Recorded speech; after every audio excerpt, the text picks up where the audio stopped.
Brought to you by Agilus Diagnostics. Health test की बात आती है तो मैं भरोसा करता हूँ India's largest diagnostics company, Agilus Diagnostics. खुद को टेस्ट करते रहो. Yadav, as you know better than anyone else, every state election is distinct to the other.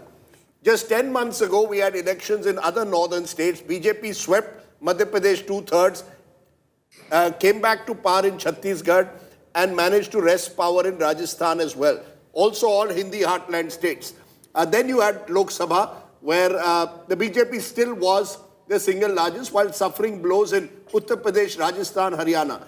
I'm just trying to understand. You're saying that it is a declining stock at the moment if these Haryana results hold. The other question is, does that mean necessarily that the Congress is a rising stock, or will Maharashtra and Jharkhand really test more than Haryana, if I may say so, whether what happened in 2024 is an aberration or whether we are seeing a clear decline in a dominant party?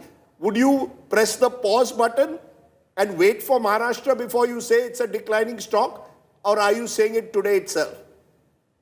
Rajdeep, in fact, I would go one step further and say that even Maharashtra and Jharkhand would not be a final conclusion. I'm just speaking right now, and I've been arguing that actually the fate of Mr. Modi's government will be decided in Bihar next year. If BJP and NDA loses Bihar, that would be the beginning of countdown of the BJP government. So I would not so easily write off the BJP even after, if it loses even Maharashtra and Jharkhand. At the moment, I'm just speaking of perceptions. And as you know, so much of politics is about perceptions. In the battle of perceptions, and as you know, someone very carefully decided to detach Maharashtra and Jharkhand elections from Haryana. That someone officially is called the Election Commission of India, but neither you or I would believe anything of that kind. So there was some political strategy there. That strategy hasn't worked. In the battle of short-term perceptions, and it's a short-term perception battle, nothing more than that. In the battle of short-term perceptions, BJP would be seen to be down. And if Maharashtra also goes against the BJP, that perception would be intensified. If Jharkhand also goes, because that, to my mind, Jharkhand is the only real state where we don't know what the outcome might be. If Jharkhand goes against the BJP, a state which BJP has done very well in Lok Sabha, then of course it would become a very intense perception. Even then, I would not say that is the is the beginning of the end of Modi government or something of that kind. I have a question. Just for a moment.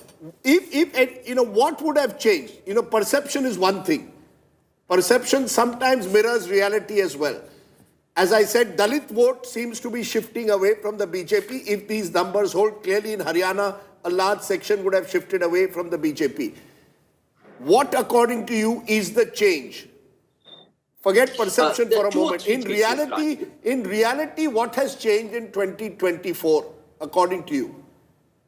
If we look at Haryana, I think post Lok Sabha election, two things have happened.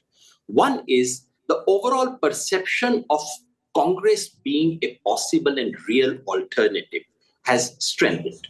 While BJP was already rejected, I've been saying even a year ago in Haryana, everyone on the street knew BJP is on its way out. But for Congress to emerge as such a strong contender, and for every other contender to be completely marginalized and sidelined, is something that has happened post the parliamentary election. And in that, Rahul Gandhi's rise in perception, Rahul Gandhi's emergence as someone who is now taken seriously as leader of the opposition, leader of a different kind of a voice, that may have contributed to Congress's success this time. But Yogendra ji, one quick question to what you were saying, because I'll give you an anecdotal evidence, because I was on ground in Haryana for a fair point. And what I actually gathered was the Congress was a default option. The vote was negative कि इनको हटाना है. अब ये नहीं था कि इनको लेके आना है. It didn't seem at least as a pro-party vote. It seemed as a negative vote for the BJP कि इनको हर हालत में हटाना है. And then the default setting became Congress.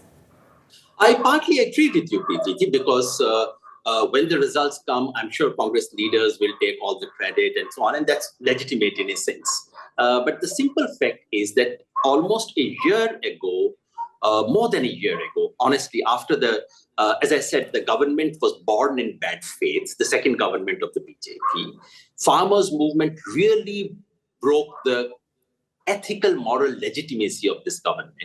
And the wrestlers' protest was the real last straw. After that, the government lost its legitimacy for a very large section of Haryana's electorate. The question was, yes, we want to throw BJP out, but who in the place of BJP? All I'm saying is that in that respect, Congress has gained very much. If you look at 2019 assembly elections in Haryana, put the votes of Congress and BJP together, that's hardly 65%. And if we go by what your poll is showing, the numbers that I'm looking at the screen, you are saying that this time Congress and BJP together will be more than 80%. So clearly, the non-BJP space, which was available, which was large, Congress has captured much of that non-BJP space. So Congress must have done something right to do that.